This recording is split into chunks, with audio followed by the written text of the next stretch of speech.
утром, Кириллович.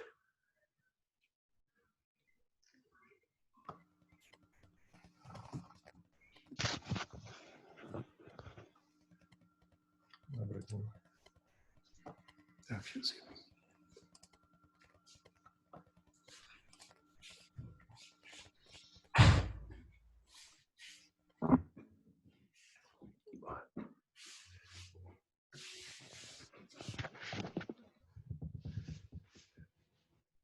Добрый день.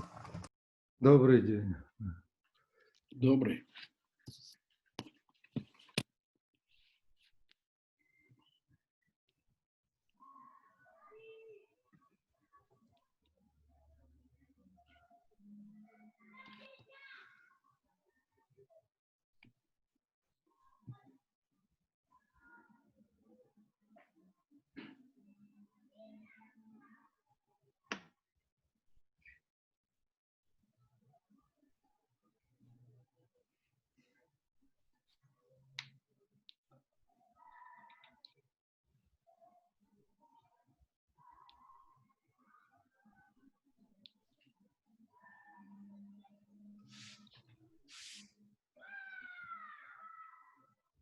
Я тут форс-мажор, кажется, начинают сверлить соседи.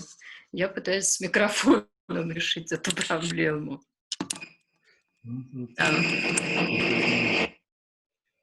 К сожалению...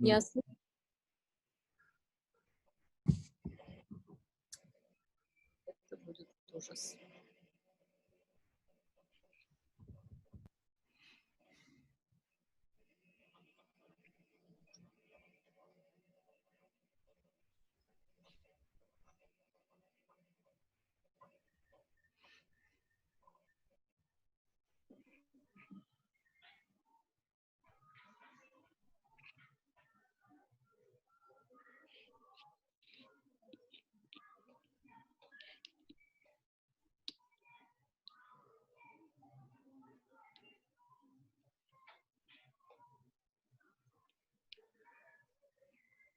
А вот Райнер Мартин, первый наш иностранный гость.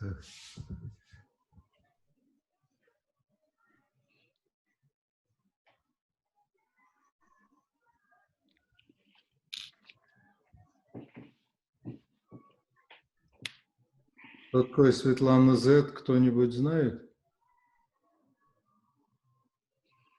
Александр Ильич, это одно из имен возможных Татьяны Чубаровой. Да? Хорошо, она... Законспирировала. Да. Hi, writer. Are you here? Yes. Hi. How are you? Great. Thank you. Jacques Sapir is joining us right now.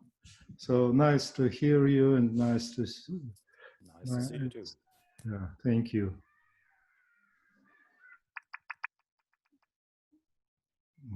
Jacques? Hello, Sasha. How are you doing? Fine. Very fine. Very fine. Everything is okay with connection? Yes, yes. Great, great. Actually, I went back to my office to have a very, very good connection. So, as you probably heard, we are now unlocking the French society and the French economy. So even if lecture have not reopened, now we can go back to our office. Oh, I see. We are also in Russia resuming the work right now, though in education it's not like this. We are quite conservative here, and I think that this is correct, and in science as well. But in general, the shops are being opened one after another, and different organizations from social sphere and from production. So now it's going on quite okay, quite well. Let's see what will be next. Yes. Yes. News from China are not very, very encouraging. Yes, they have some States too. From states too. from states too. 10 states are still running up Mhm. with COVID. Yeah. Okay, so I'm closing the mic to avoid any interference. Okay, thank you.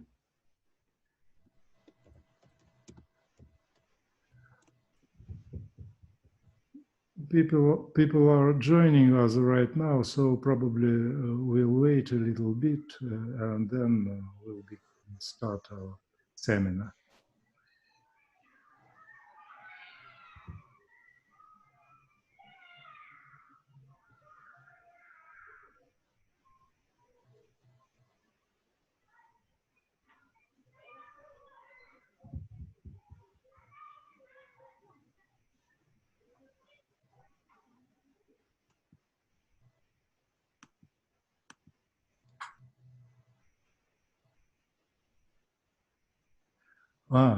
Михаил Юрьевич присоединился, я пропустил. Да. Миша, Да. Здравствуйте.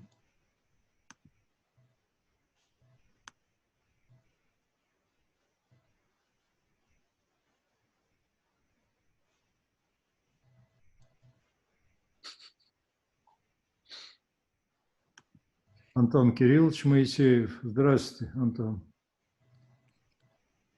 Добрый день. Да, я уже здоровался, кажется, когда вошел. Это я не поздоровался.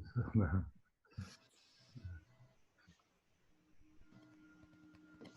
Приятно видеть, что многие уже успели попасть к парикмахеру. Вот Жак, например. Да. Жизнь потихоньку налаживается.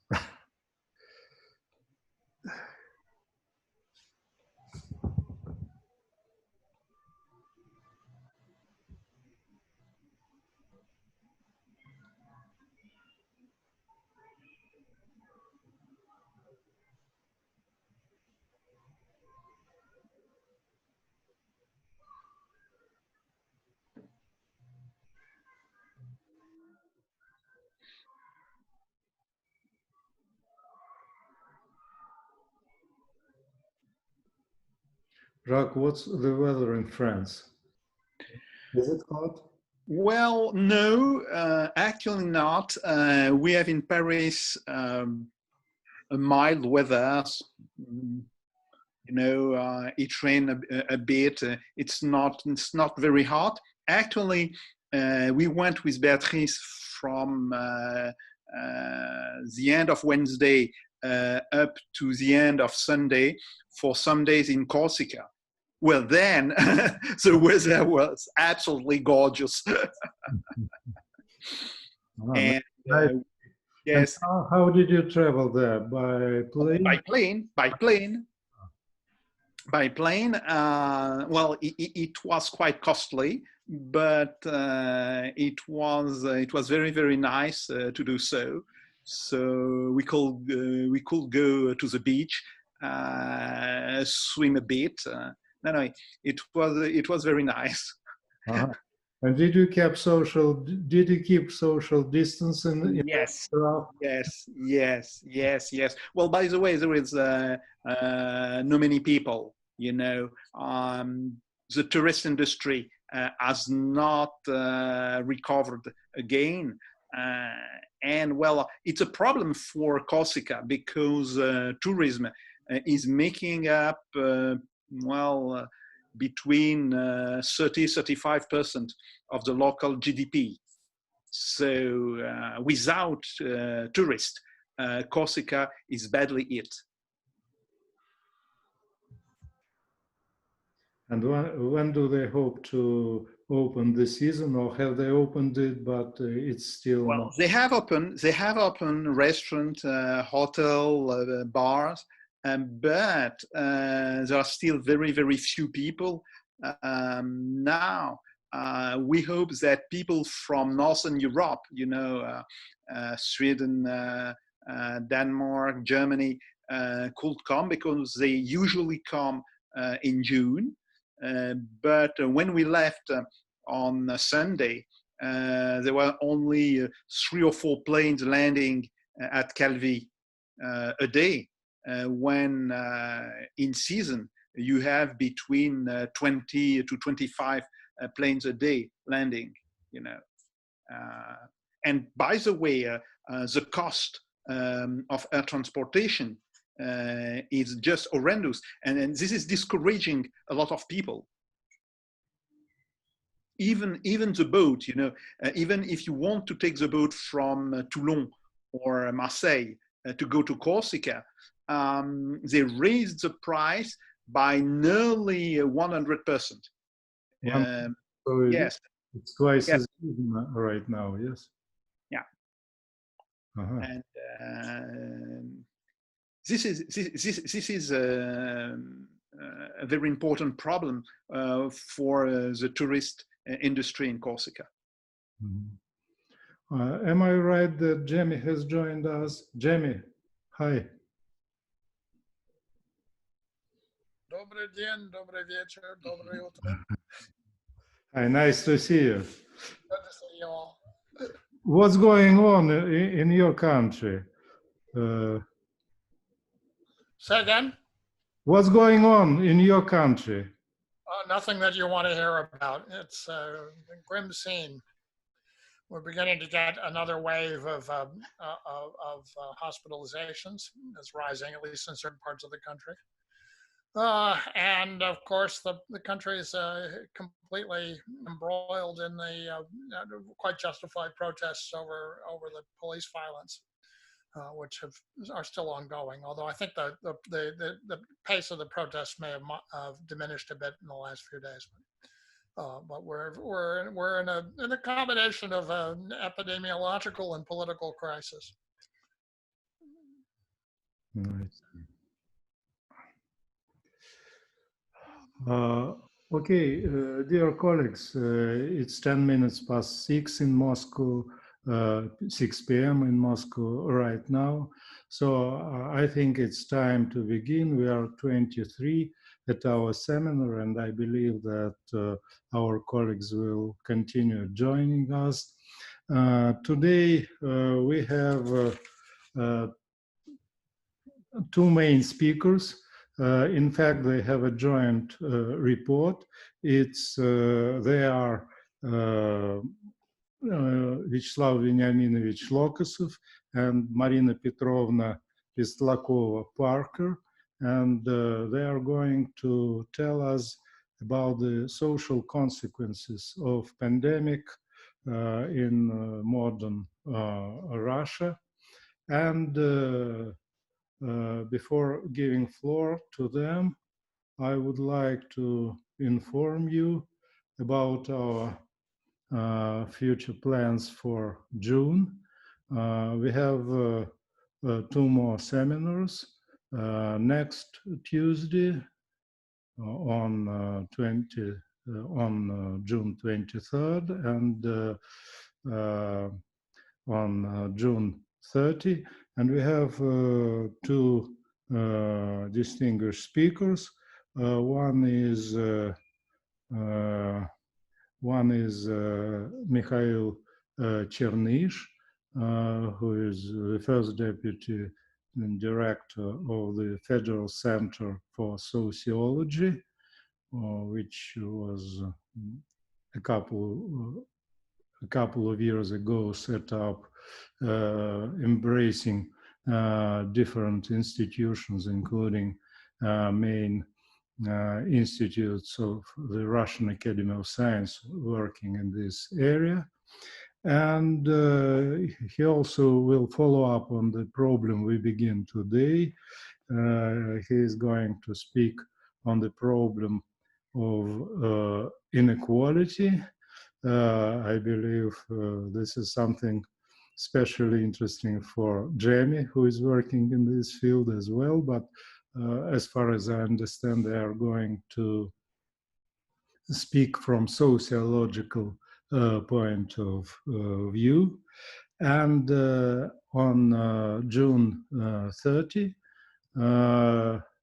Tatiana Chubarova, she is Doctor of Science.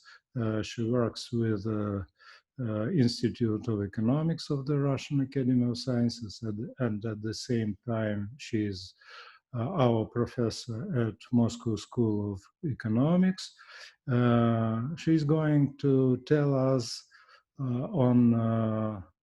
specifically on healthcare, what's going on with it in Russia, but I believe not only in Russia. So we have quite an interesting program, I believe. And now I would like just to give the floor to Marina Peslakova-Parker and Vyacheslav Veniaminovich Lokosov. They will present, as I've already mentioned, joint report. And at first, a few words is going to say, as far as I understand, Vyacheslav Lokosov, and Marina will help him, will translate him. Then Marina will present the report, and then they will be ready to meet our questions and comments together. So, Vyacheslav Veniaminovich, the floor is yours. Vyacheslav, да. Уважаемый Александр Дмитриевич, dear colleagues, I am very glad that we received an opportunity to make a report on your conference, on your seminar.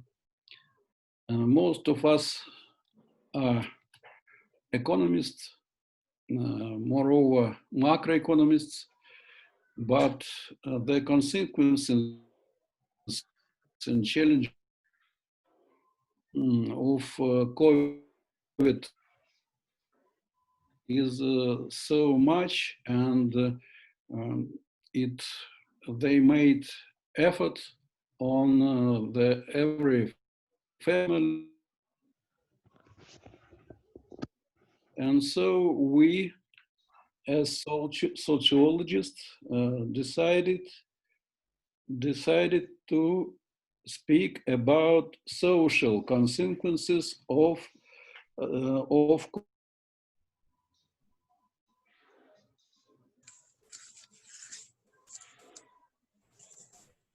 from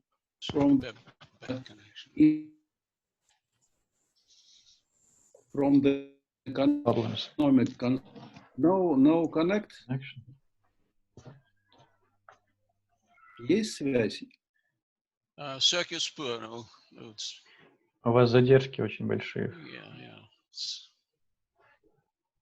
So her English is better than mine, and she will talk you about our subject. Thanks. Thank you, Vyacheslav. Marina, you are welcome. You can make a demonstration.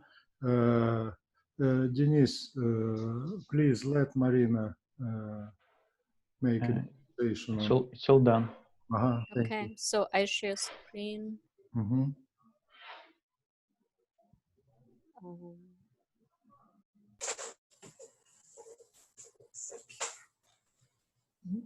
Viktor Borisovich Kuvaldin. I am here.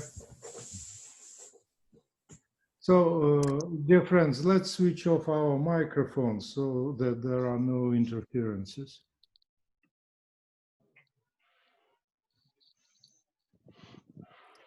Okay, thank you very much. I'm starting, I guess. Social consequences of COVID-19 for the Russian society and household. The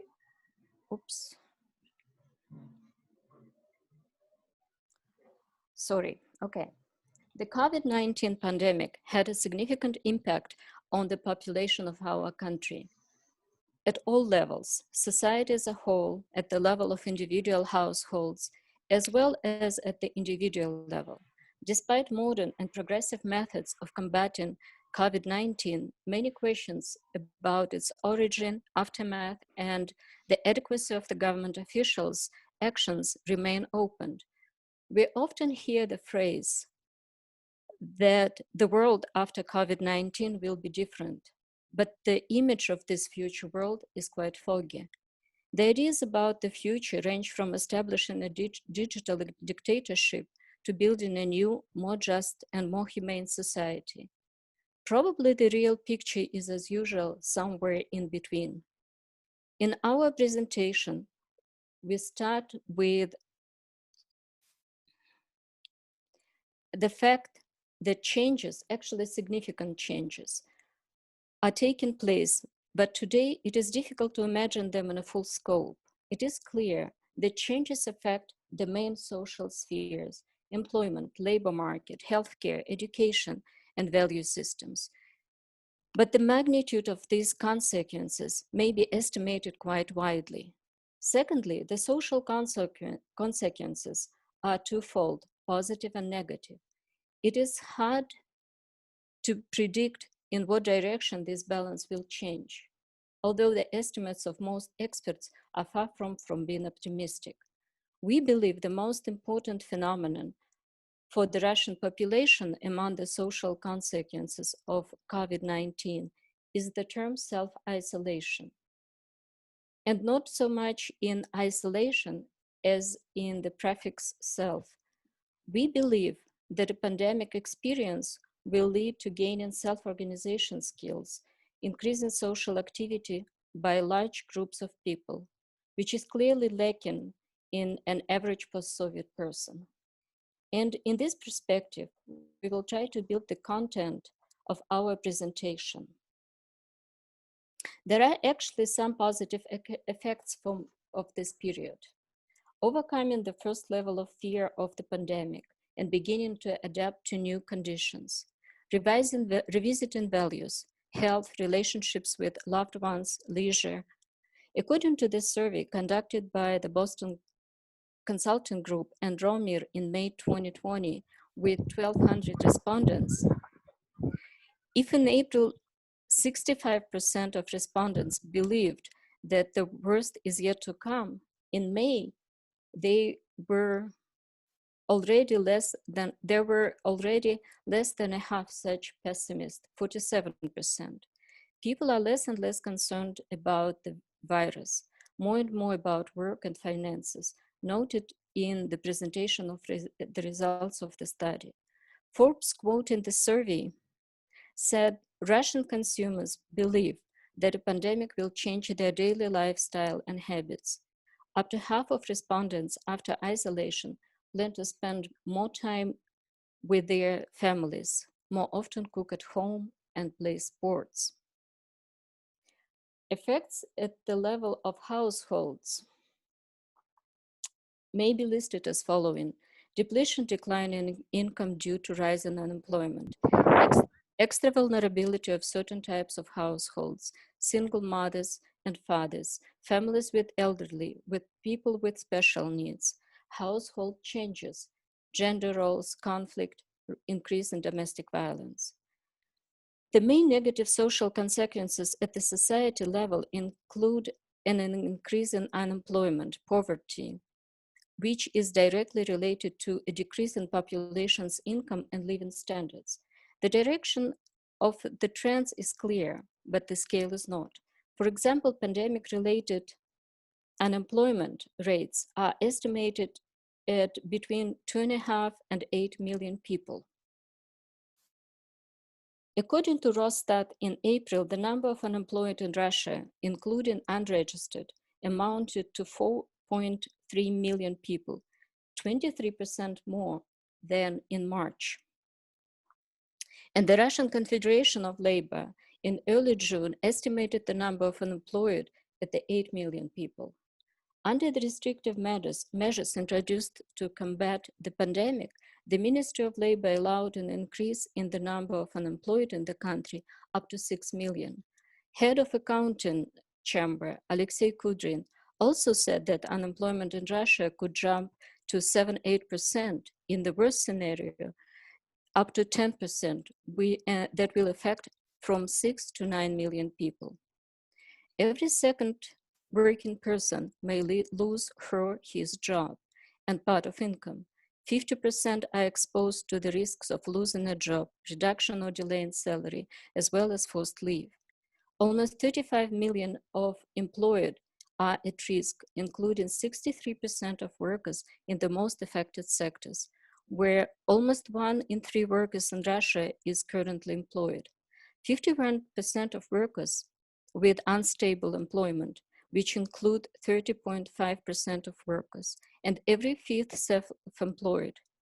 And even more, 34% of working in Russia belong to 2 vulnerable categories at the same time, which increases the risks. The forecasts for the ruble exchange rate in 2020 are wide-ranged, from 66 to 100 rubles per $1. Obviously, with such a range of estimates, it is difficult to make a forecast about a decrease in the standard of living, the peak of which will fall in the 2nd and 3rd quarters of the current year. According to the High School of Economics, the real disposable income of people in Russia may fall by 18% in the 2nd quarter of this year. Moreover, without government support, the fall would have been higher by 3.8%. The High School Economics has actually slightly improved its forecast in early May. The prediction was a 20% drop in revenues and the contribution of state support by 2.2%. Income of the Russian population in 2020 is expected to have a significant decrease. The fall in real disposable income, the population may reach 8.2 to 12.1%, depending on the scenario. If the High School of Economics expects a decrease of 8.2 according to the baseline scenario and 12.1 according to the pessimistic option, then WebRF by 6.5%. The Ministry of Economic Development of the Russian Federation remains the most optimistic. It expects the 6% drop in revenue in the 2nd quarter and 3.8% for the full year. Here, the anti-crisis measures taken by the government will play a compensative role. Rospotrebnadzor has prepared more than 35 guidelines for the prevention of new coronavirus infection for various fields of activity. The Ministry of Finance transferred an additional 56.2 billion rubles to Rostrud from the government's reserve fund for the payment of unemployment benefits. Social benefits and benefits are automatically renewed for 6 months without additional paperwork and personal presence of 20 million people, allocated 49.7 billion rubles. In case of decrease in income of 30%, payments in consumer loans and mortgages may be delayed up to 6 months. During this period, it is not allowed to charge fines, demand early repayment, including mortgage housing. The maximum amount of unemployment benefits increased by 50% up to 1 minimum wage, which is 12,130 rubles. Those who lost their jobs after March 1st in April-June will receive the maximum allowance, allocated unemployment benefits plus 36 billion rubles. Families whose average per capita income does not exceed the minimum cost of living established for a region of the Russian Federation will begin to receive payments for children aged 3 to 7 years old, starting from June 2020, and not in July as previously planned. Allowances for children will be calculated from January 1st, 2020. Payment is set immediately for a year. The allowance per child is 50% of the regional minimum cost of living.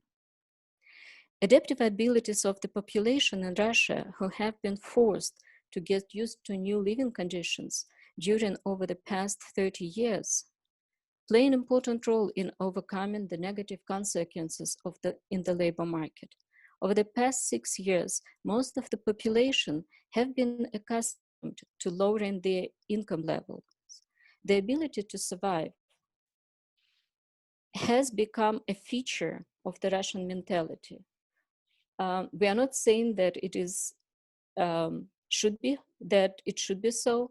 We are talking about the unique abilities of the population to adapt to emergency situations and hardships.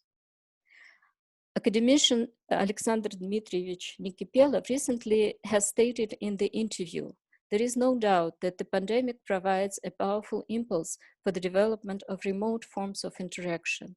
They will seriously affect the organization of education and scientific activities, the provision of state and cultural services, trade and entertainment. Surely they will affect the work of the management of corporations. As for the actual industrial production, people will be forced from the factory workshops mainly as a result of robotization. Currently, there are contradictions between offline and online workers that lately have intensified. Those employed in the offline type of work and who are at risk of unemployment and by the nature of their job were not able to switch to working distantly found themselves in a difficult situation as opposed to those working remotely.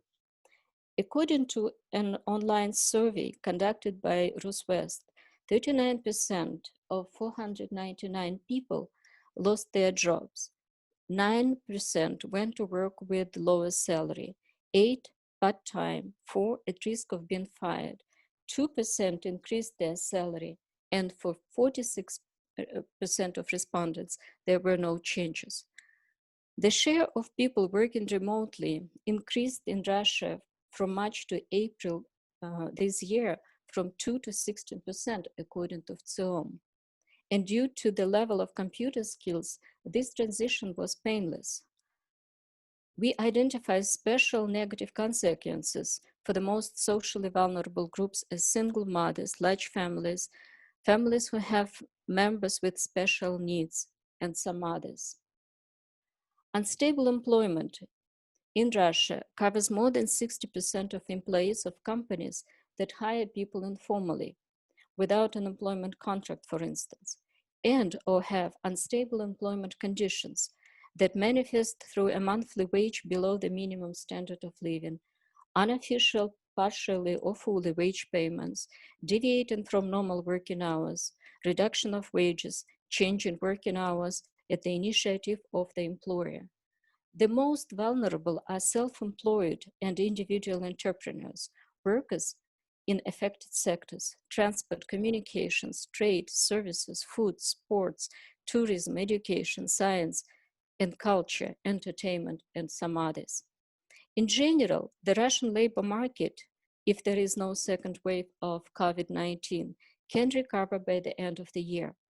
But the fundamental question in this situation is focused on the so-called extra people for the digital economy.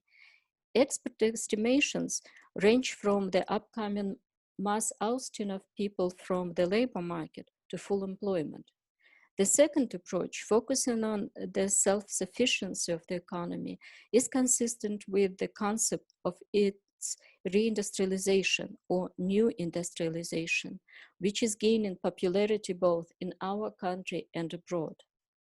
Partially, interest in this concept is caused by the problems of the quality of post-industrial employment, leading to a significant level of unemployment, as well as the weakening of the economic activity of the population and expansion of its capable part, which will not have any useful occupations.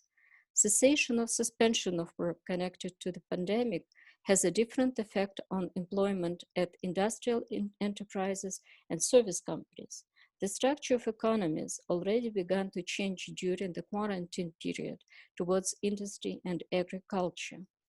Even within 3 months of the global pandemic, the transfer of industrial orders from China back into the country became already visible in Russia. A brief survey of entrepreneurs shows that the state of production companies is much more stable than companies in the service sector. Most of them say that they will easily restore their previous sales volumes when the demand will warm up after the quarantine has been lifted, and they will further develop under conditions of rental and tax benefits. Sufficiently successful exceptions for service companies during the period of self-isolation are those that use artificial intelligence in creating inventory and the internet for receiving orders, as well as collecting payments through banking applications. This is an example of a fruitful combination of offline and online activities. According to the second approach to assessing markets prospects, the world of the future is less likely to consist of unemployed or temporarily employed in the service sector, manufacturing sector, and the sector covering needs of the population. Rather, it will be a world of workers, engineers, and entrepreneurs in the real sector, as well as scientists of various branches of science accompanying this development. Which approach will be more accurate? Time will tell. Today, we note their fundamental importance for the social situation of the population. The second place on the list of social consequences belongs to the conditions of public health and the healthcare system. According to the sociological data, the vast majority of the population, 60%, fear the disease itself, and only 31% fear losing their jobs.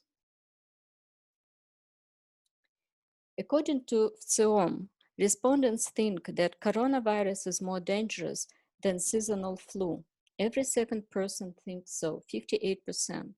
In Moscow, it's 64% share this opinion. Since April 20, this share has increased by 8%. Also, 1 in 4 believes that the disease are equally dangerous. In this situation, anxiety about health prevails over the possible threat of unemployment. People are more afraid that they themselves or their relatives will get coronavirus, 60%. Rather, 31% are afraid of losing their jobs and income. In Moscow, these indicators were 59% and 30% respectively. More than half of Russians believe that measures taken by authorities to prevent the further spread of the pandemic are sufficient, 57%, plus 4% from April 20th. About 1 in 4 Russians, 27%, report about insufficiency of measures, and every 10th, 11%, reports about their redundancy. Russians more often assess their health as good or satisfactory. Good health ratings were given by 39% of Russians, most often among young people 18 to 24 years old, 56%, and in the age group of 25 to 34, 67%, as well as in middle-age group 35 to 44 years old, 53%. As satisfactory, their health described 51% of Russians, more often at the age of 45 to 49 years, 61%. It is early to come to conclusions and evaluate the work of the Russian healthcare system. It can be recognized that many years of underfunding and reform failed to bring full and acceptable damage of the healthcare sector. The mortality rates increased, but the death rate from COVID-19 in Russia was lower than in many other countries. This is a point of discussion about the comparability of statistics in different countries of the world. Here, it is also important to mention that the restriction of access and limited volume of medical services for people having other types of diseases, as well as imposed self-isolation, stress, increased deviant behavior will negatively affect health of the population. At the same time, relatively small amount of human losses and the radicalism of managerial decisions are somehow puzzling. People in Russia become more conscious about their health more than half of Russians, 60%, follow their diet. Almost the same number reported about proper nutrition last year, 59%. Follow a diet prescribed by a doctor, 7%, and 15% choose a diet independently. 38% of population try to eat healthy food.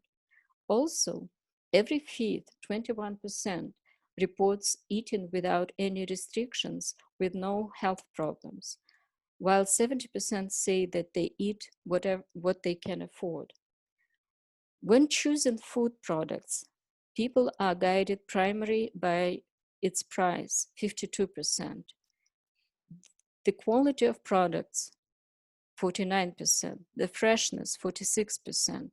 Every fifth pays attention to the taste of food products, 22%, as well as to benefit for health, 19%, and environmental friendliness, 18%. The field of both school and higher education was also affected by COVID-19. Education almost everywhere had to be switched to a remote one, which most likely negatively affected its quality. School graduates will receive certificates without passing exams for the first time this year. In addition, a new line of contradictions has been outlined between offline and online workers in the field of education, between distance education and traditional full-time education, similar to the situation for the rest of the labor force. According to experts, the first type of education can become widespread, the second privileged. All the members of households are involved in the children's learning process, and to the greatest extent, they are the mothers of the students, 85%. The Minister of Education, Mr. Kravtsov, admitted that he was aware of the risks of a sharp transition of schools to a distant learning. He said, of course, not all schools and not all teachers were ready for this.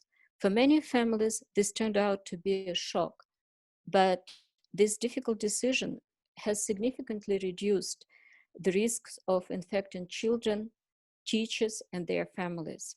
In addition to a new form of study, another significant issue and difficulty for many families was the fact that they had to carry extra expenses. Not every family can afford computer equipment, costs of internet. There were problems in the process of transfer completed tasks and communication services during the course of the lessons. There are still a number of social consequences of COVID-19, for example, in the regional context, among age groups, in demographic terms, and migration, but the scope of our report has certain time limitations.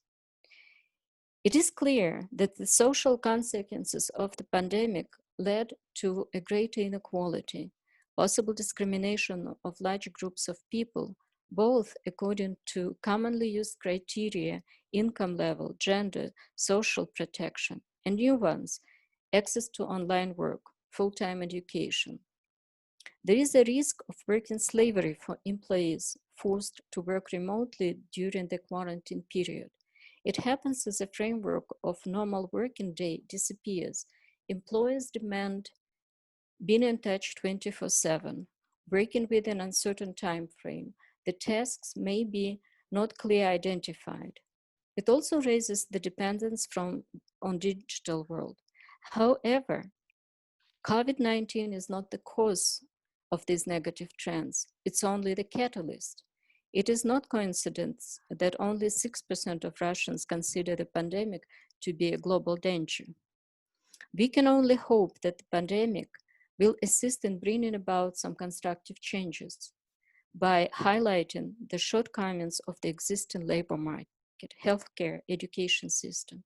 Perhaps a new consumption model that goes beyond the framework of the existing consumer society will be formed.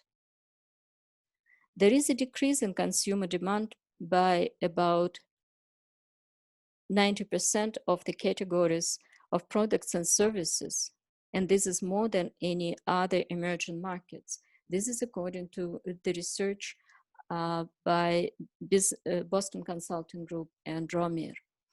All 5 categories that are expected to increase costs are associated either with health concerns or with introduction of self-isolation regime, utilities, home Wi-Fi, mobile services, over-the-counter medicine, fresh food.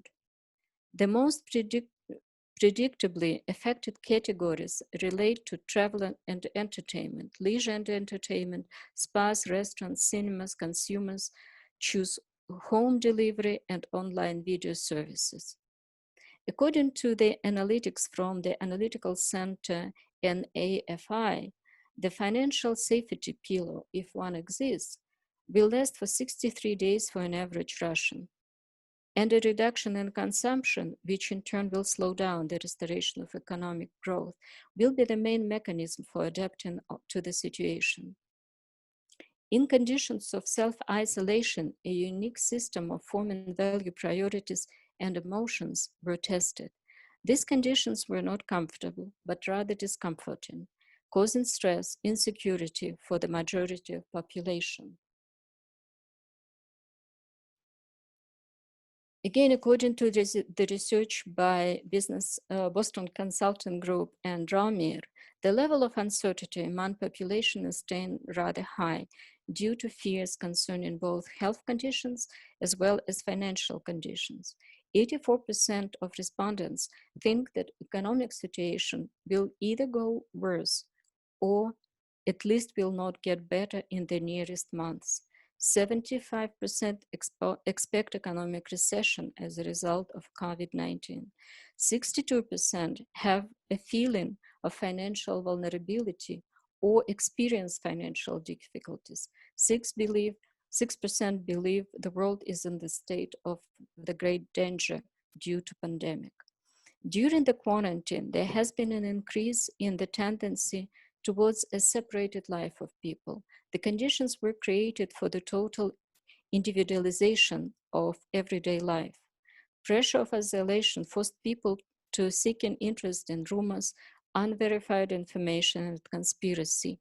The use of alcoholic beverages, including moonshine, has increased.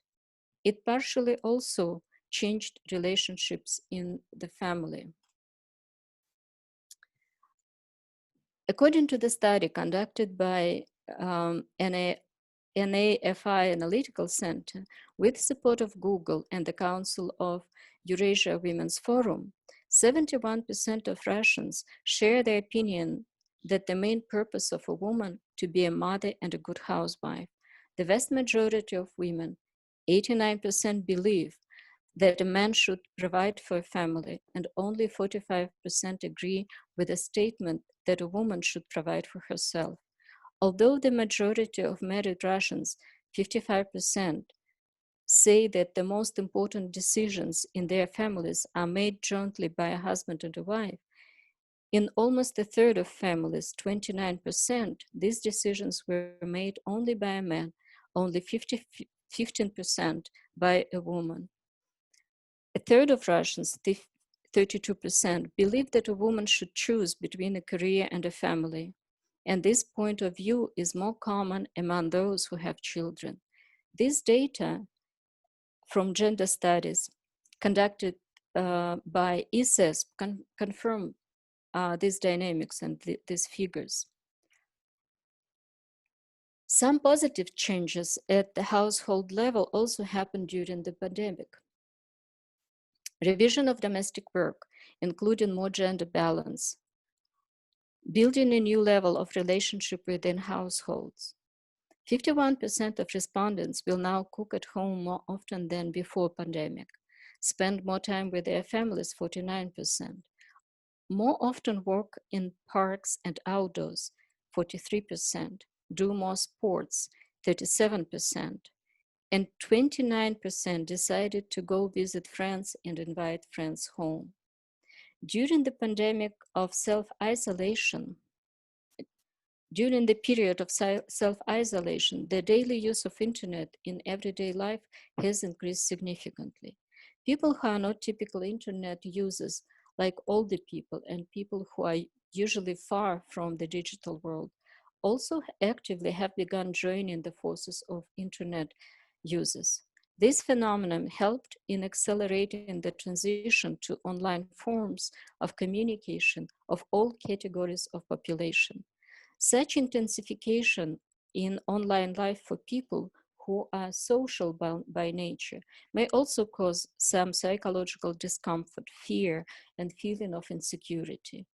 Forced isolation, if to be for a long time, can lead to irreversible consequences, from the loss of social connections and functions to a change in consciousness.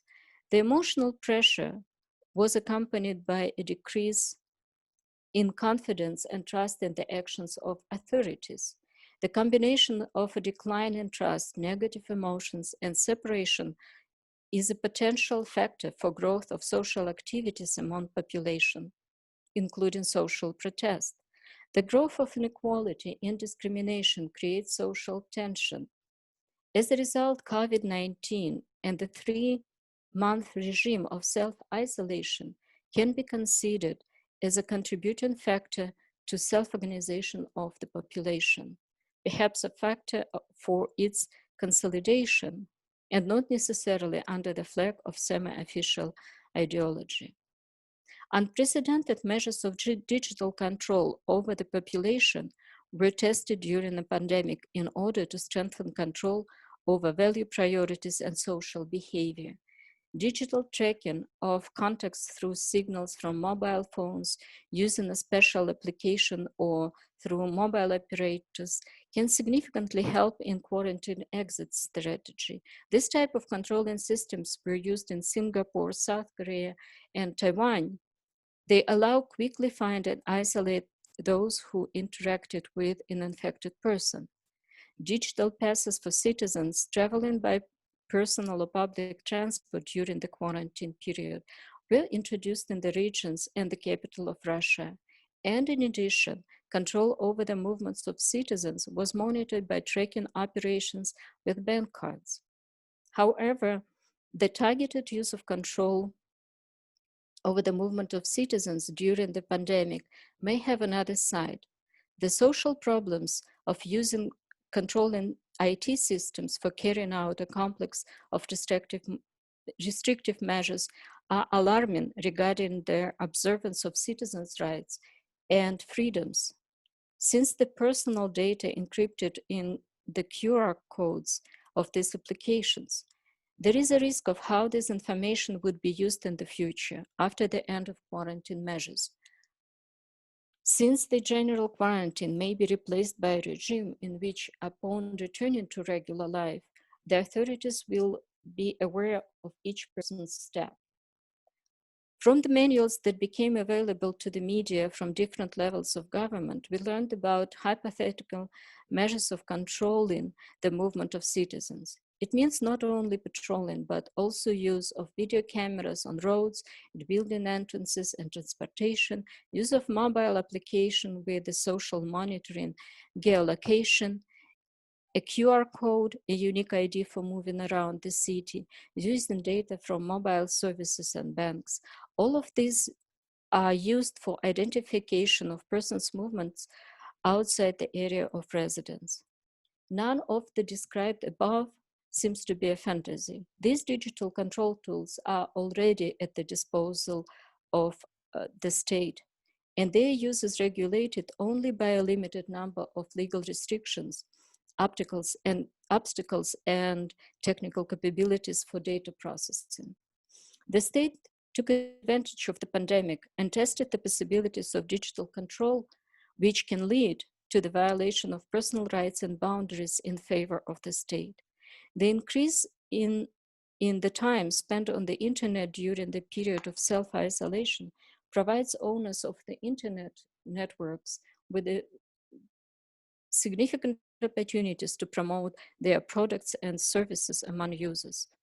Using personal user data is a source of profit for internet companies, and users cannot resist it. How will the population behave in the internet space after the end of self-isolation and quarantine? The need for a large number of people to remain isolated from work, family, friends emphasizes the value of these social ties. Nevertheless, COVID-19 has significantly helped to move some social connections online, and the reverse trend has not yet been seen. This is the last slide to end on a positive note. These are photos from ISESP cooperation on the issues of involved fatherhood with an NGO Papa Mama Journal. We called this slide Equal Different Together, Families During Lockdown. These are photos that families send us, and we are preparing an exhibition, how families redefined their family relationships, housework, how did they survive the lockdown? To me, I love these pictures. So thank you very much. Thank you for your attention. Thank you very much, Marina, for your report. So now, please, colleagues, you can put questions and make comments. Well, I saw somebody raising a hand, but I didn't notice who it was. Please tell me. Okay, so do I. Oh, yes, Jacques, please, you are welcome. Okay, first, I want to thank the speaker and the two speakers for what they said. It was extremely interesting. Generally speaking, the situation in Russia seems to correspond quite well to the situation in the European Union and in France particularly.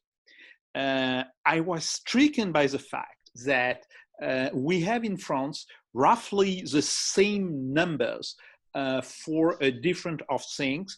The number of people who are believing that the situation will go to worse. Also, we had a sharp increase in unemployment, despite the fact that the government provide for a pretty good system of insurance during the confinement and the lock-in of the population. Nevertheless, the most vulnerable people got unemployed. We had a raise from 3.4 million to 4.2 million in March and April, and we will probably have a raise by between 800,000 to 1 million in the next 3 months. So I was very, very stricken by the fact that the situation in Russia compared very well with the situation in the European Union. And that's quite interesting because we don't have exactly the same institution. We all know that.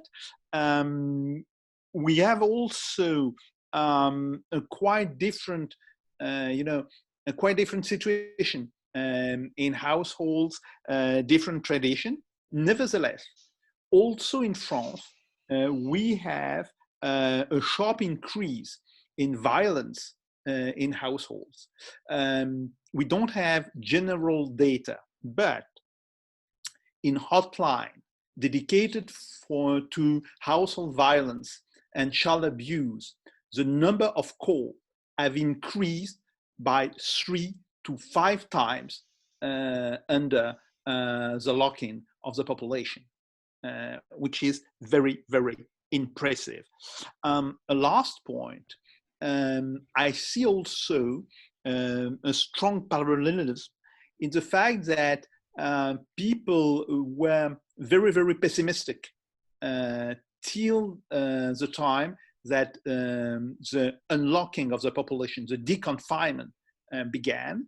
And this pessimism is slowly reducing, but still pretty high in the population.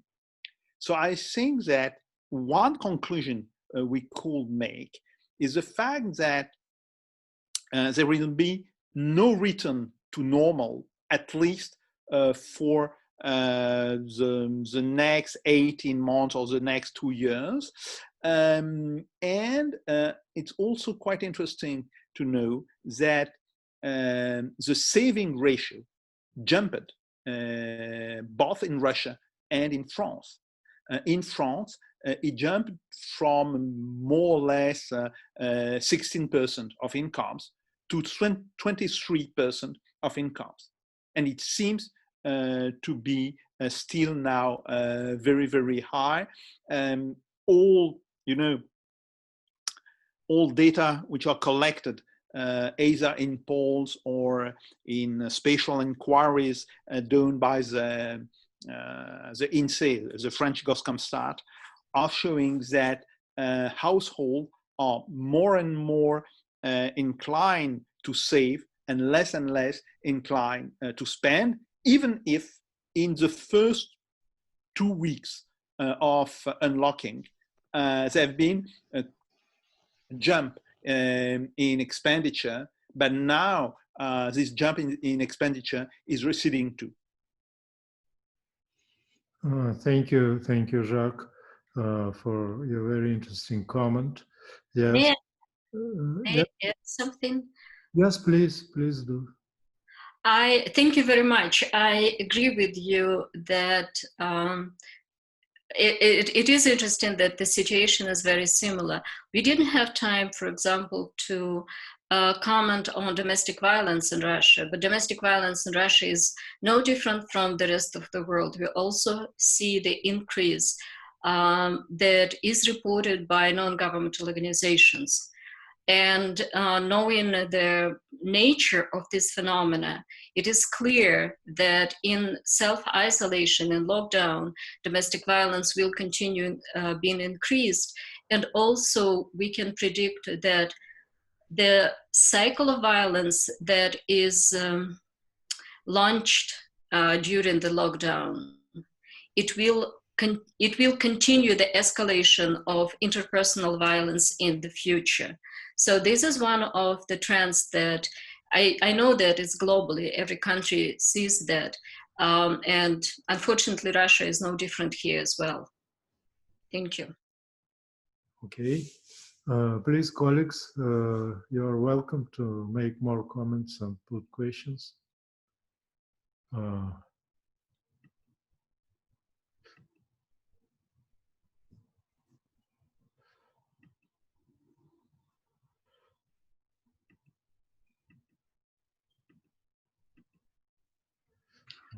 I don't see anybody raising his hand.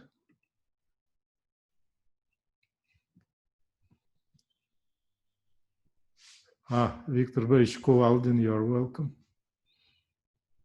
No, please put on your sound. You are not heard.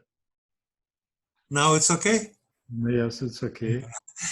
Marina, do you know, I was rather startled to know that all combined 90% of Russian population are judging that their state of health are rather good or satisfactory. For me, it's too high to be true. Can you explain? I think it was 60%, not 90%. But I think this is self-evaluation of people's health. And as you know, in Russia, the trend of really caring for self-health is a new trend. We are the population in general that do not like to go to doctors, have regular checkups, and much more so among men than women. And that is why expectancy of life of men is lower,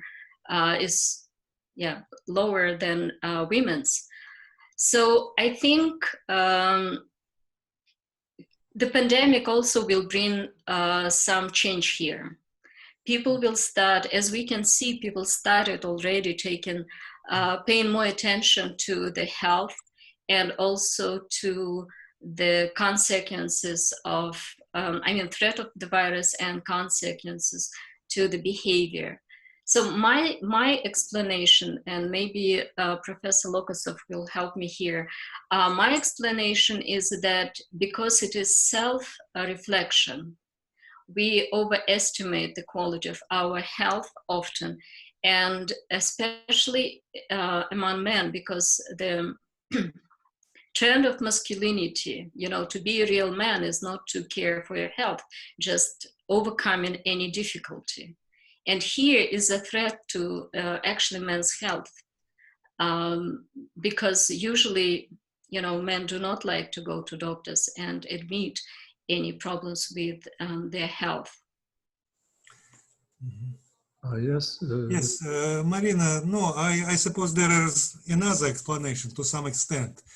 It's a rather low level of trust in our public health system. This is one.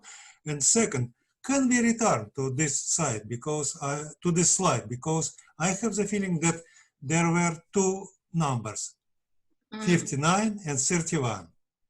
And combined, it means around 90%. It was, yeah, hold on a second. Yeah. Just a second. How do I, oh, I need to do share screen again, right? Yeah. Sorry. Screen. It's okay, don't be in a hurry. Okay, health. Yeah. Yes. No, previous one. No, this one. No. No. No. No, no, no. No. No. Sorry, got lost. Okay. There are no more slides, Victor. No. Yes, I know, but it's interesting. I think you mean No, not this one. No. This one, right? Yes. Good health 39, satisfactory 51, combined 90%. Oh yeah, you're right. It's unbelievable. It is, yeah. Of course, it is not. You have to give explanation. Probably it's better to address Psilon. I can understand it. It is not probably my question to you or to Professor Lokosov. But I agree with you. How did you get 90%, Victor? I don't see it. I have to combine what two numbers. 39 Russian thinks that they have good health, and 51 have the judge their health as satisfactory. I combined it. I'm not sure that they can be combined here. Or can they? No, in such case, you have to explain it. I agree with you about the low trust to the medical system as well, to the healthcare system. And I think this is actually one of the next seminars will be devoted to the healthcare system. So this will be a very interesting discussion for the next seminar, I think. Okay. Is Tatiana Chubarova here? No, well, I see Vyacheslav. Professor Lokosov would like to thank you. The data which are also provided by Rosstat. Rosstat gives about the same figures. So about 40% good health and about 47–50% satisfactory. But the problem is that people may have different understanding about good health and satisfactory health. That's also the case. Do you see a great difference between Rosstat and Psilon? No. Okay. No. So yeah, about the same level of figures. Okay. Hey, Vyacheslav Lokosov. I agree with our colleagues. I see this is two different indicators. The first indicator is good health, and the second is satisfactory. I can understand. Okay. In such, I agree with you, but in such case, you have to emphasize it, that they are different and you cannot add it. And I agree with you. Okay. And I have one yes, question. yes, please, Tatiana. In your presentation, you gave a very good systematic review of the measures undertaken by the government. I do understand that it's very difficult to make strict evaluations now, but what is your feeling about how successful are these measures? How successful they will be in helping people and businesses? Considering that Russia, thank you, very good question. I think we all ask this question ourselves because frankly, I think Russia is a very big and diverse country. So some of these measures will be depending on regions, and in some regions probably they will be enough, and in some regions they won't be enough. But also a lot of calculations are based on the minimum standard of living, and I think this has to be recalculated. I think the minimum standard of living is much lower than it has to be. So that will probably make it not quite sufficient state support. At the same time, I think that among the important measures are everything related to loans and mortgages. This period of time when people can, have some time, time not to pay immediately all the loans, because I think we have high number of people that have, for example, mortgages for housing mortgages and different type of loans. So I think this should be a very important measure. And I think maybe they will have to be revisited in a few months to see how efficient they are. Thank you. Thank you very much. Who would like to make more comments or put questions? And what do you think about the efficiency of our health system in this period? I mean, you mentioned that the mortality rate turned out to be quite low. For me, it was quite a surprise. We had a discussion at the university level, and just this week, at the beginning of this week, and our rector, he informed us that our medical center of the Moscow State University, who was respecialized for COVID-19 treatment, and it was also known that the most difficult patients were sent there, and it had some extraordinary results. All in all, they had 422 patients during this period, and only one mortality. Only one people died. One man died. So it was, and some of their procedures, they were taken by the health ministry and so on. And what we know, I believe, when there's discussion on the statistics, as far as this discussion is concerned, of course, we all understand that in any country, this statistics is somehow not, it cannot be precise, yes? But the problem is whether it to my understanding, whether it reflects the real trends or not. And what we see now, that the number of those ill, heavily ill, so to say, it is diminishing.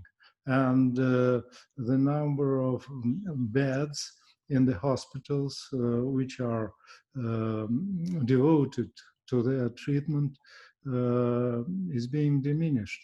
And for instance, the medical center of the university, which I mentioned before, is now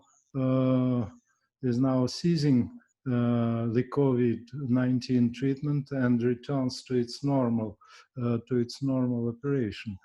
So I would like, that's what I know, not as a specialist, but as an ordinary people. So I would like to have a more, if it is possible, a more professional treatment of these problems. What do you think? What are your impressions on the low mortality rate? Because as far as I understand, now at least this mortality rate is several times, 2 or 3 times less than in Germany, which is considered to be great success in Europe. So what is real here and what is not? I'm definitely not an expert in this issue, in this subject, but I think just thinking about that, there might be explanation, first of all, that not all the tests are actually good tests. For example, even among people that I know, sometimes they have to be tested 3 times before COVID-19 is identified as a cause of their illness. There might be also explanation of how the statistics are collected. But when we have a specialist like Tatiana Chubarova here, I think it would be maybe better if Tatiana, you could... You're running ahead of time. We'll discuss it on the 30th. Okay. So let's remove your question and we'll discuss it on the 30th. So that will be intrigue. But who knows, probably till the time the situation will change. For the better only. Okay. For the better. Not sure. I don't see if anybody wants to, if somebody wants to make a comment or put questions.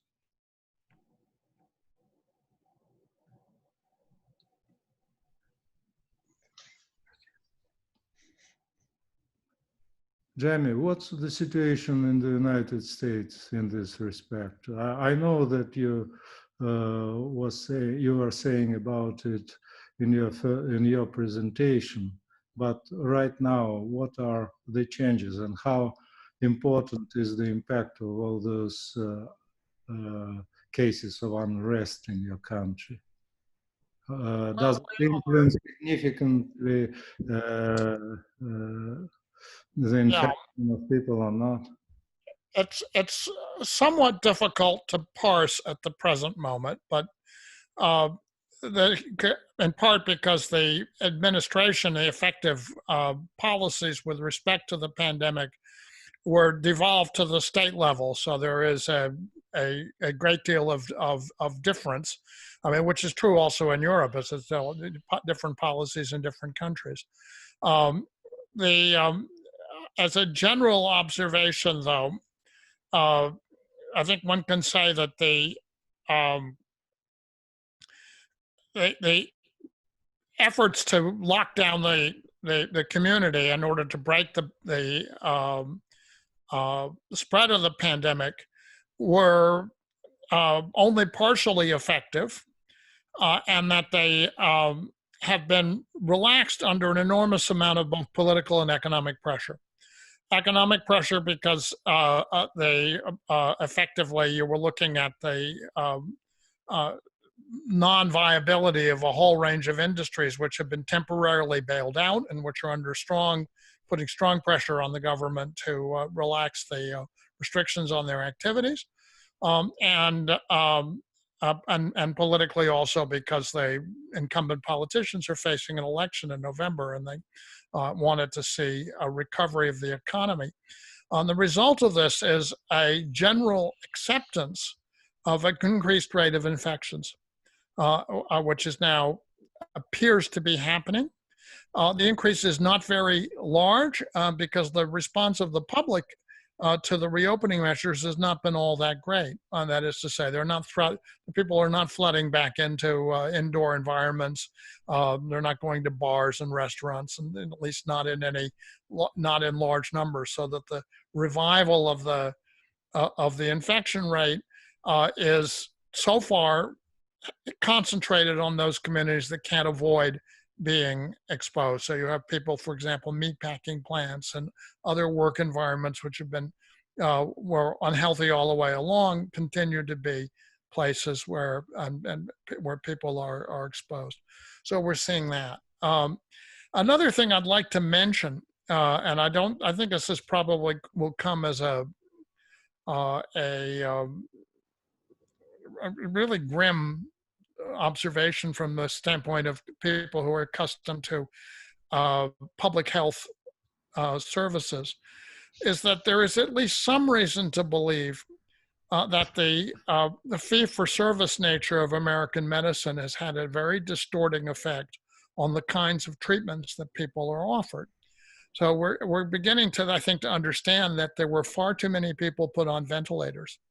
And far too little, perhaps inappropriate. I don't know exactly. We're in a very confused state about what the nature of various early intervention therapies are. And I know this debate has been going on out of France as well. But there appears to be quite a lot of economic incentive for hospitals, particularly in New York in this country, to put people on ventilators on very thin evidence from which they did not survive. So you had a mortality rate that went up dramatically because the chemicals that people are tranquilized with, they can't recover from if you've been on them for a number of weeks. Very hard to come back. And so one is seeing, I think, something which would not be observed in a healthcare environment that was not fee-for-service. In other words, where the hospitals are not being reimbursed on the basis of the interventions that they actually carry out. So there we're looking at something which I think bears some examination.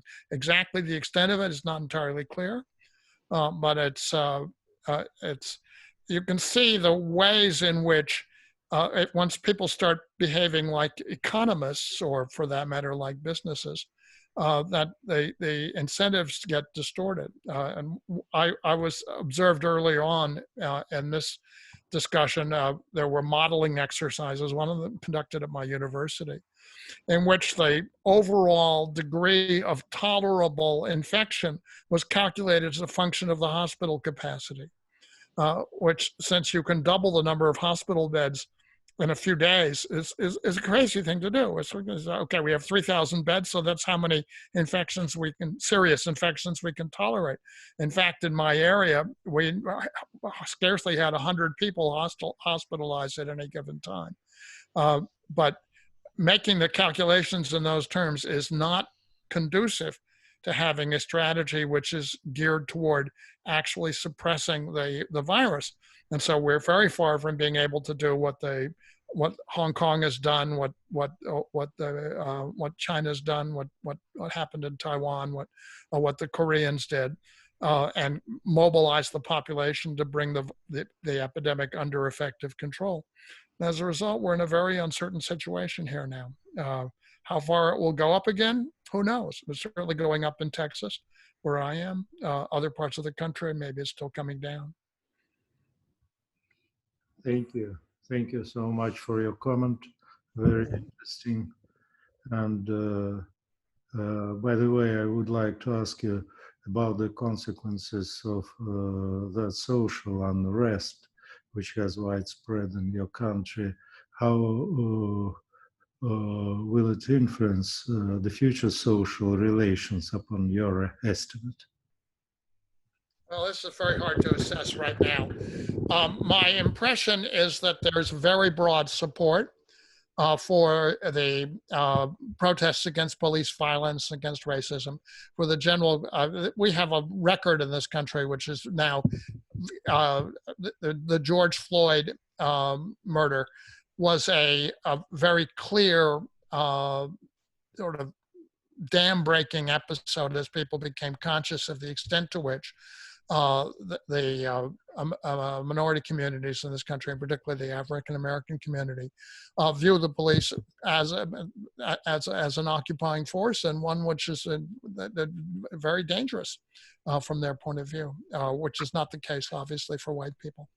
And so there's a very, very broad desire to see reforms.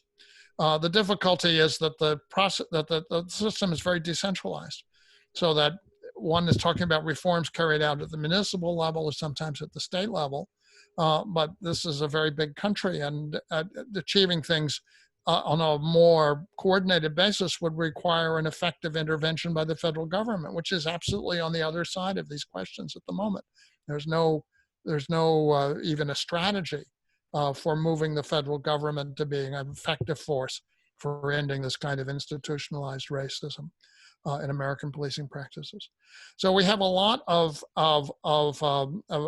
raising of the public consciousness. I think it generally a supportive view amongst all across the population. Obviously, there's some elements that are opposed, but the question of how much will actually be achieved, this has been a source of frustration amongst people working on these questions for a very, very long time, and so we'll see.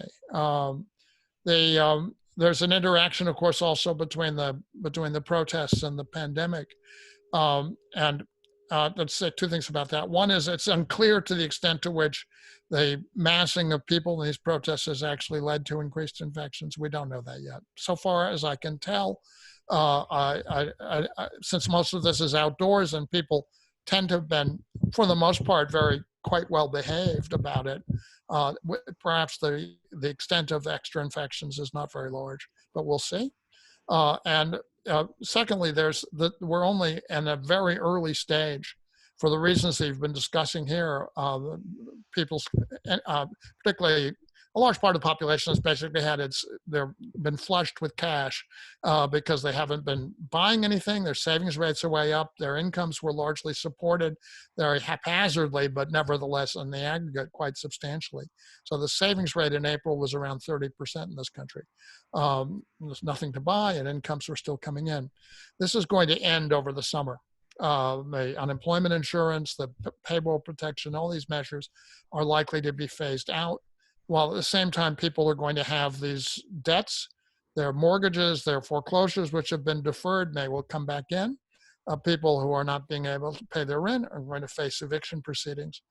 And so I think we're going to see a much deeper degree of economically based frustration and discontent as we move from the summer to the fall. So far, there's been really very little of that. And for some of the reasons that Marina Parker was talking about, the same in the United States, people are spending more time at home. They're going out to parks and walking around. Their health is better, actually, on the average, because they're not getting into work-related accidents, traffic accidents, stress related to commuting is down, this kind of thing.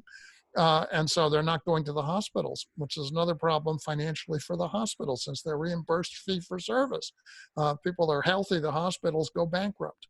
So you can see that there's all kinds of perversions in the system here.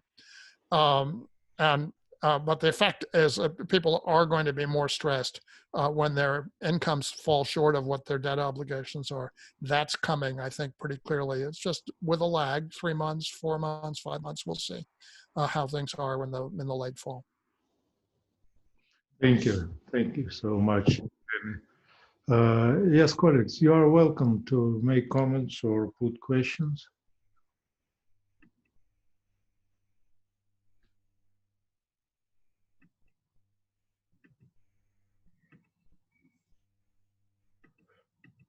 I don't see somebody raising. I have just very short Yuri, just a second, you'll be next. And now Marina raised her hand. Yes, please. Thank you very much. I have a question to James, actually, if possible. I have two questions. One, we haven't touched on environmental consequences of COVID-19. And what do you think about that? Because on the one hand, the nature is resting from all the fights and all the traffic. But on the other hand, the amount of disposal, all the medical equipment, and a lot of people stay home, order food. So there is much more plastic that is going to trash. And this is one question. My second question, or maybe first question, related to the situation in the United States. I've read that in Minneapolis, they were thinking, or maybe they've done it already, about dismissing the police forces and transferring that to NGOs. What do you think about that? Is it going to be effective, or it may lead to increase in crimes in Minneapolis or in the state of Minnesota? Thank you. Okay, let me take these two things. The environmental effects of this they're certainly present. They're relatively modest, and it's clear that with a great reduction of commuting, air quality is better, for example. On the other hand, fundamentally, the utilities continue to function, and so the output of CO2, for example, that is not, I think, dramatically reduced.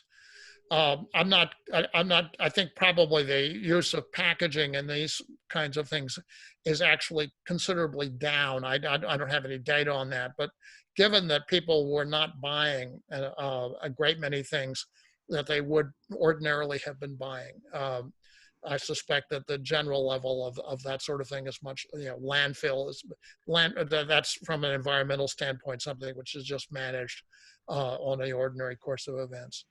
So on those issues, you can, we of course have the famous example of the dolphins returning to the canals of Venice.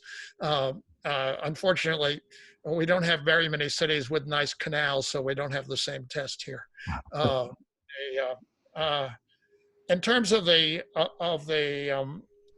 reform of the policing system, I saw that the Minneapolis City Council had voted to disband the police department and to move to a different model.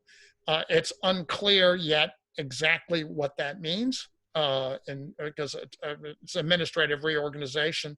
It does not necessarily mean that all the officers of the Minneapolis police force will be suddenly unemployed. The situation, you have to understand, is very problematic. In a place like Minneapolis, it's a city with a substantial minority population. Almost all of the police force lives outside the city in the suburbs.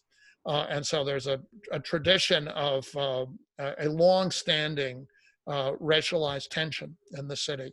And this is true in very many American cities, north and south. So the problem of how one actually, as I say, reforms municipal administration is really complicated. The slogan, defund the police, actually has moved the political discussion very rapidly toward a series of things. And actually, I think the House of Representatives has a bill, which they may have already voted out, with certain provisions to increase the accountability of police for unjustified use of force, violence. There's a strong, I think, drive to, the police has become heavily militarized in the United States, and that's a kind of constant exercise in giving them equipment that is not really policing equipment, but properly, but actually military equipment, lethal force, various things. Over recent years, there's never really been a very strong justification for that, and there's now a strong pressure to stop it. exactly how far this will go and in what directions over the next months, exceedingly unclear to me at this point. Again, it's a very difficult problem because it's all, I would talk about Minneapolis, it's one city. How many of them are there in this country that are like that? I mean, scores, hundreds. So each one has its own personal, its own history and a general practice, which let's say is not readily accessible at the national level. So there's it will be, I think it's a struggle that will go on for many, many years. It's true here in Austin, we had a young man, 20-year-old college student at Texas State down the road here, who was hit in the head, a young African-American 20-year-old, by a beanbag arm, which is supposedly non-lethal, but it hit him with such force it cracked his skull. And he's been in critical care in the local hospital and maybe has some brain damage, who knows, probably. And so you're looking at a lot of things that just should not be happening, particularly since the protests have been substantially peaceful. There's of course there's some provocations and there's some criminal elements around any protest of this kind. And there are some cases where the police appear to have allowed looting to go forward without intervening, and perhaps in the hopes of justifying a more harsher response. That seemed to have been the case in New York. There were reports to that effect, maybe elsewhere. But overall, it's been so far quite a successful movement for reform, running up against the structural obstacles to actually achieving things on a sustained basis. Marina, and we also have problem because during the pandemic, the law was adopted to police, increasing police power. And so I'm afraid I didn't read it myself, so I only heard reports on TV, but what they introduced seemed to be a bit strange. It looks like in the States, it's like everyone in Russia has a gun, so it might have serious consequences. So we also have a problem we should look more closely. I'm afraid I didn't hear that quite clearly, but this was about the gun. Yeah, there was a law adopted during the pandemic that increased police powers, including the right to shoot people in some circumstances. And for me, it looks like they proceed from the American idea that everyone in Russia has a gun, which is not the case. So that's a very, very, I assume everyone of our generation in Russia can disassemble an AK-47 and reassemble it in 90 seconds or so. Is that not correct? Certainly all my Russian friends were trained to do. But not at home, James, not at home.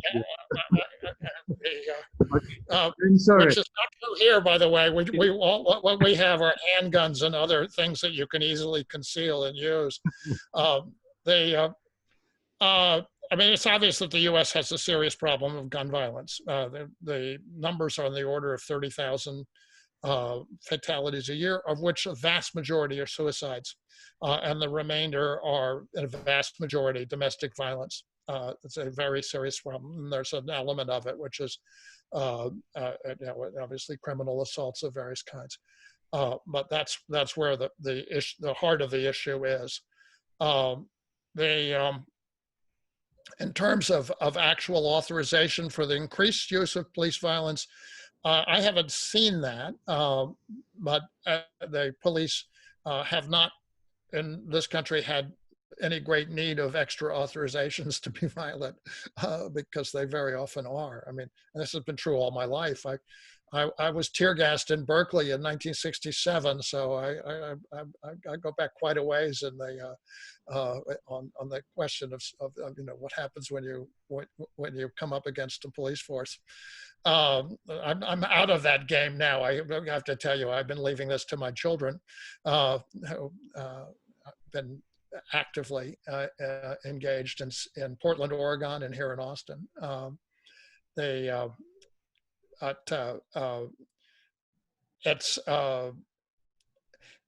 It is not a situation in which the police are confronting armed anti-racist demonstrators. The protests have been overwhelmingly peaceful, disciplined, overwhelmingly.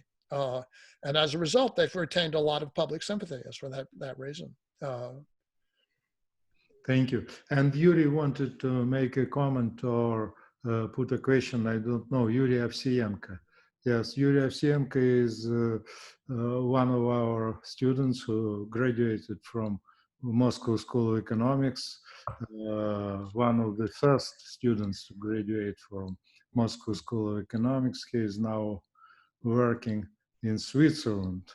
He's been working there for quite a lot of years now. Yes, Yuri, you're welcome. Thank you very much, Alexander Dmitrievich. I have really very short question, maybe a little bit surprising from Swiss perspective, to the slide to gender equality, that the vast majority of women, 89%, believe that the man should provide for a family. Is it something common for nowadays Russia? I mean, from year to year. I'm sorry for maybe a little bit naive question, but surprising for me. Is it common for nowadays situation in Russia, or it has some reasons we connected to the COVID situation? Thank you. Very good question. It's not connected just to COVID. This is a very common situation in Russia. We have very strong patriarchal views, and women do believe that men are the main providers for a family. It starts changing now, especially with younger generation, I think. But for example, in the survey that we just conducted, the ISES, we did an internet survey, online survey on the COVID aftermath with 600 respondents. We noticed that most of household work is done by women. And you can only imagine that what's happening today when the whole family is at home. Women constantly work cleaning, cooking, washing, basically serving the household. And maybe the positive, we noticed that, for example, women are the most spend time caring for children and doing most of the work. What we also noticed at the same time that there are now trends. Men, usually they were, I don't know, maybe didn't pay attention to this daily work. Maybe they were not home when all the household work was happening. But now when they're at home, they observe the amount of work. And what people started reporting that actually men started looking differently and started also taking some of the share of household work. So it's, but yes, the truth is that still most of men and women believe that in this traditional role division, that men are providers and women are homemakers, and women have to choose between a career and a family. Can I ask a question about that? Because it strikes me that if it's true, the influence of the Soviet period could not have been very deep or very long. Was this would this have been true 40 years ago, or would you have had a different result? So this is something which has emerged as a reemergence of a traditional attitude in the post-Soviet period. You know, I think in the Soviet period, it was more sort of declared equality. Although if you watch, for example, Soviet movies, their women are always portrayed to be fully engaged in a social life, making a career. But at the same time, Professor Rimashevskaya always were emphasizing the double duty of women. Women Yes, of course. fully engaged in the labor market, but also had a double shift, a second shift at home. It was always women's duty. We always had the difference in payment in the wage. For example, in Soviet time, it was an average 25%. Now it's, I believe, about 30%. In worse times, for example, in the 90s, the difference in wage was about 42%. So we always had this. I think now it's more, we don't have the declared equality. And that is why now we see the reality. Yeah. Well, it is possible then in that respect that I'm speaking to you on this issue from the more socialist of the two countries. I hope, Jamie, that now you understand better why we are so fond of our women, you know. Yes. I have to disclose, of course, that I'm married to a Chinese national, so the canons of equality in this household are very strictly enforced. Great. More questions, more comments, dear friends? Okay, so we are going to end our seminar. It was very interesting to my view, and so we have to... Oh, yes. Victor Boris, you are welcome. Thanks. Marina, I beg your pardon, but I would like to put my question to James. James, do you know, of course, probably I lost something because I had a call and probably you said about it. But seeing your country from outside, from far away, I have a feeling that what is going on, it is not about COVID-19. It is not about police brutality. Probably I am deeply, absolutely wrong, but I have a feeling that it is crisis. It's a really ideal storm. I see it as crisis of society, not only in relationship between white majority and black minority. I see it as crisis of a political system. It is not working well. Now it's clear that the country is deeply divided and the system is not working at its best. And I see it as imperial crisis because, of course, United States was and is superpower. It was invisible American empire, and now it is in crisis. But watching last events, I had a feeling that it is something probably more deep.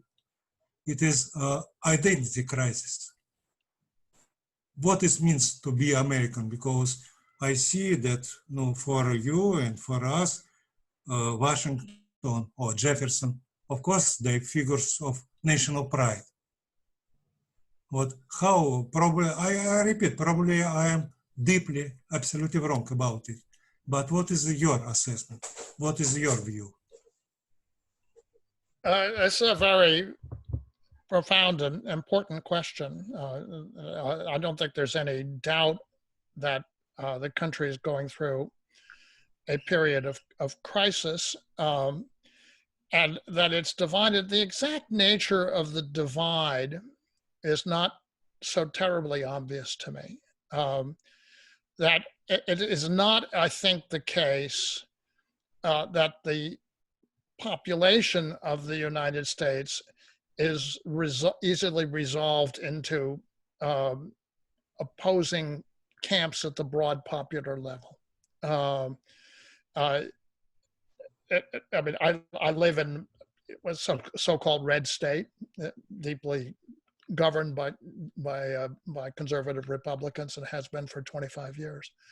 The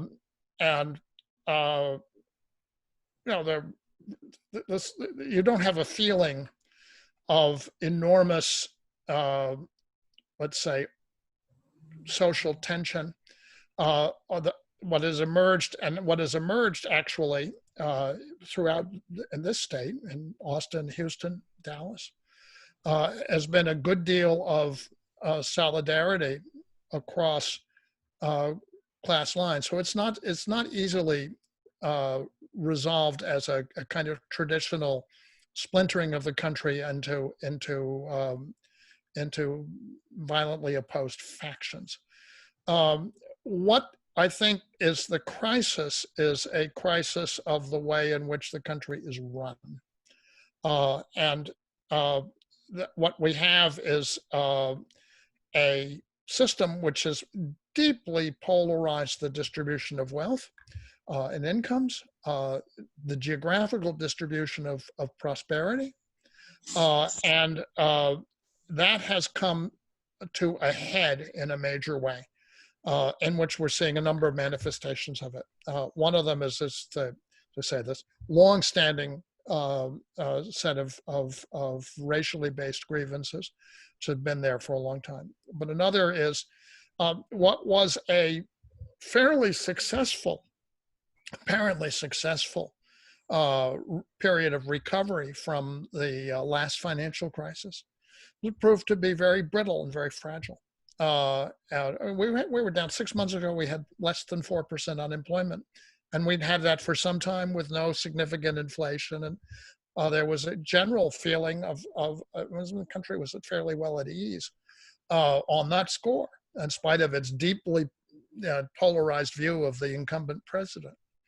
Now it's collapsed. That's collapsed, and we have 35 million or so people who are applying for unemployment insurance, unemployment benefits of one kind or another, and that number may be an understatement of the actual issue.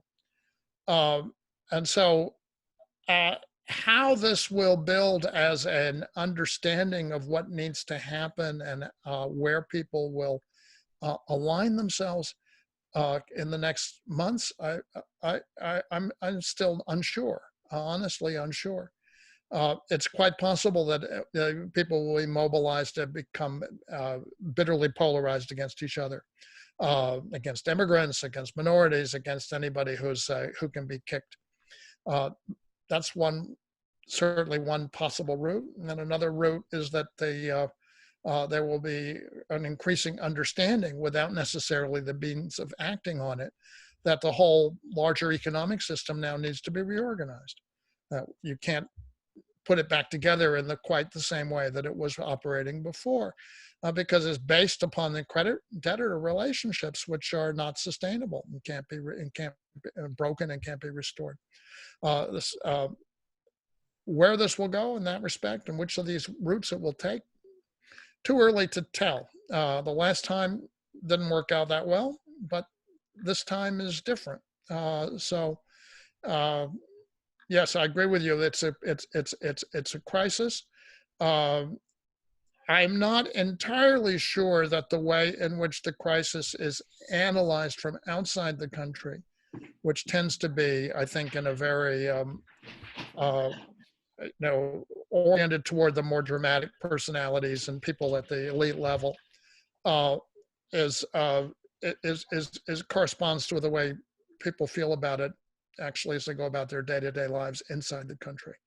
And so that and how those two things will interact in the next 7 months, we'll find out. But yes, we're looking at a period which is, where the possibility of major transformations or major collapse is there. It's clear. I don't know if that's responsive to what you're saying, but I'm trying to maintain the levels of uncertainty that I do feel about analyzing the situation here. Thank you very much, James. Yeah. Thank you. So any more comments or questions? Okay, then we had a very interesting seminar today, and I would like to ask Marina and Vyacheslav, would you like to say something at the end of our discussion or not?